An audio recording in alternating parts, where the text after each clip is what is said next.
உயரட்டும் உயரட்டும் உயரட்டும் உயரட்டும் வானில் செங்கொடி உயரட்டும் வானில் செங்கொடி உயரட்டும் தகரட்டும் தகரட்டும் தகரட்டும் தகரட்டும் ஏகாதிபத்தியம் தகரட்டும் ஏகாதிபத்தியம் தகரட்டும் உயரட்டும் உயரட்டும் உயரட்டும் உயரட்டும் தொழிலாளர் வாழ்க்கை உயரட்டும் தொழிலாளர் வாழ்க்கை உயரட்டும் சிக்காகோ நகர் வீதியிலே சிக்காகோ நகர் வீதியிலே சிக்காகோ நகர் வீதியிலே சிக்காகோ நகர் வீதியிலே உதிரம் சிந்திய தோழர்களே உதிரம் சிந்திய தோழர்களே உதிரம் சிந்திய தோழர்களே உதிரம் சிந்திய தோழர்களே மறக்கவில்லை மறக்கவில்லை மறக்கவில்லை மறக்கவில்லை உங்கள் தியாகம் மறக்கவில்லை உங்கள் தியாகம் மறக்கவில்லை பாசிச ஆட்சியிலே பாசிச ஆட்சியிலே பாசிச ஆட்சியிலே பாசிச ஆட்சியிலே உயர்ந்து நிற்கும் செங்கொடி உயர்ந்து நிற்கும் தொழிலாளர் உரிமைகளை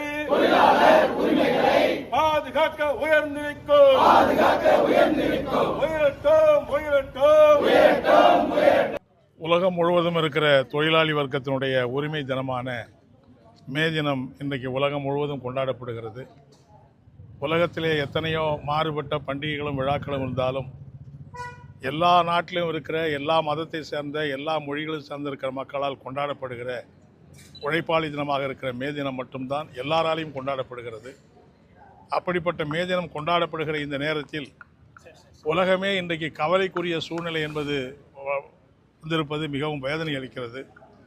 குறிப்பாக ஈரான் மீது அமெரிக்கா தொடர்ந்து வருகிற கடுமையான போர் இன்றைக்கு ஈரான் நாட்டையே தவிடுபொடியாக்கிற நிலைமை என்பது ஏற்பட்டிருக்கிறது. ஈரான் நாட்டு மக்கள் நடத்துகிற போராட்டம் ஈரான் நாட்டுக்காக மட்டுமல்ல, அமெரிக்க ஏகாதிபத்தியத்தினுடைய ஆதிக்கத்தை முறியடிப்பதற்காக அந்த மக்கள் அனுதினமும் செத்து மடிந்து கொண்டிருக்கிற காட்சியை உலகத்திலே பார்க்கிறோம்.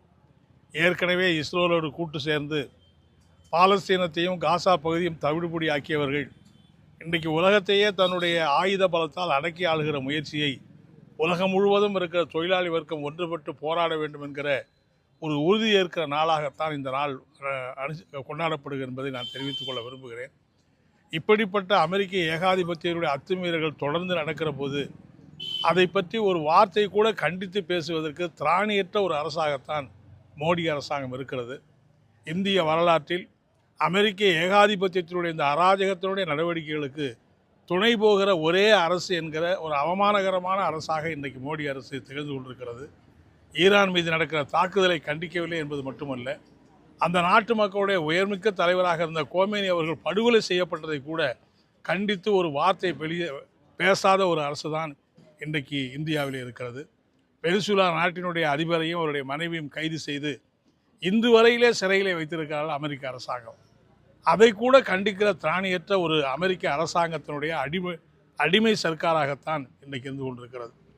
அதே போல் இந்தியாவில் இன்றைக்கு உழைப்பாளி மக்கள் அநேகமாக வடமாநிலங்கள் முழுவதும் பல்லாயிரக்கணக்கான தொழிலாளிகள் தங்களுடைய அடிப்படையான உரிமைகளுக்கு போராடுகிற சூழ்நிலை என்பது வந்திருக்கிறது. நிச்சயமாக வரக்கூடிய காலத்தில் மோடி அரசாங்கம் மிக மோசமான அடக்குமுறைகளை, கார்ப்பரேட்டுகளுக்கு முழுக்க முழுக்க சுதந்திரத்தை வழங்கக்கூடிய நடவடிக்கைகளை மேற்கொண்டு வருவது பட்டவர்த்தனமாக இன்றைக்கு வெளிப்பட்டிருக்கிறது.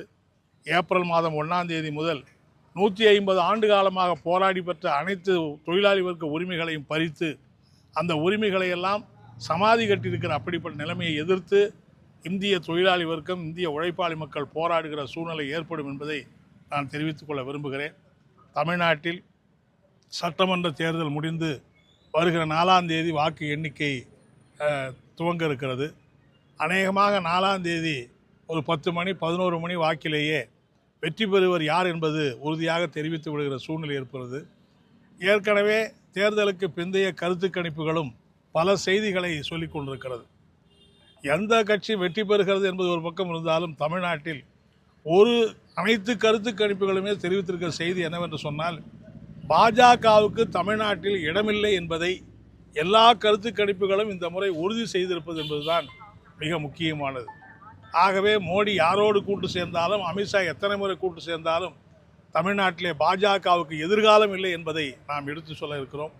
நிச்சயமாக இந்த தேர்தலில் திராவிட முன்னேற்றக் கழக தலைமையில் இருக்கிற மதசார்பற்ற முற்போக்கு கூட்டணி வெற்றி பெற்று இரண்டாவது முறையாக திமுக ஆட்சியில் அமையும் என்பதிலே எந்த விதமான சந்தேகமும் இல்லை. விஜய் வெற்றி பெறுவார்னு ஒரு இது வந்திருக்கு சார் கருத்து. அதெல்லாம் கருத்து கணிப்பு பல மாதிரி சொல்லலாம். ஆனால் மக்களுடைய மனநிலை இன்றைக்கு திமுக மதசார்பற்ற முற்போக்கு கூட்டணி வெற்றி பெற்று ஆட்சியில் அமரும் என்பதுதான் உறுதியாக கிடைத்திருக்கிற தகவல். பெரும்பகுதியான கருத்து கணிப்புகள் அப்படி தான் சொல்லியிருக்கு. வித்தியாசமாக யாரோ 1-2 பேர் சொல்லலாம், அது என்ன நம்ம பொறுத்திருந்து பார்க்கலாம். ஆனால் நிச்சயமாக விஜயை பொறுத்தவரையில் இளைஞர்கள் மத்தியிலே செல்வாக்கு இருக்கிறது, அவருக்கு வாக்கு பலம் சற்று அதிகமாக கிடைக்கும் என்கிற செய்தி இருப்பது என்பது உண்மைதான். ஆனால் அவர் வெற்றி பெறுவது என்பதோ ஆட்சி அமைப்பது என்பதோ அவ்வளவு எளிதான விஷயம் அல்ல என்பதை நான் தெரிவித்துக் கொள்ள விரும்புகிறேன். நிச்சயமாக தேர்தலுக்கு பிறகு அமையவிருக்கிற ஆட்சி ஏற்கனவே இருந்த திராவிட முன்னேற்ற கழக ஆட்சி என்கிற நிலையில் அது இருக்கக்கூடாது என்பதை நான் வற்புறுத்தி கேட்டுக்கொள்ள விரும்புகிறேன். இன்றைக்கு இளைஞர்கள் மத்தியில் வேலையில்லா திண்டாட்டம் பூதாகாரமான பிரச்சனையாக வளர்ந்திருக்கிறது. எல்லா இடங்களிலேயும் பணி நிரந்தரமல்ல, ஒப்பந்த தொழிலாளியை மட்டுமே வைத்து வேலை வாங்குகிற அந்த முறையை கடந்த பல ஆண்டுகளாக தமிழகத்தில் இருக்கிற அரசுகள் செயல்படுத்தி வருகிறது.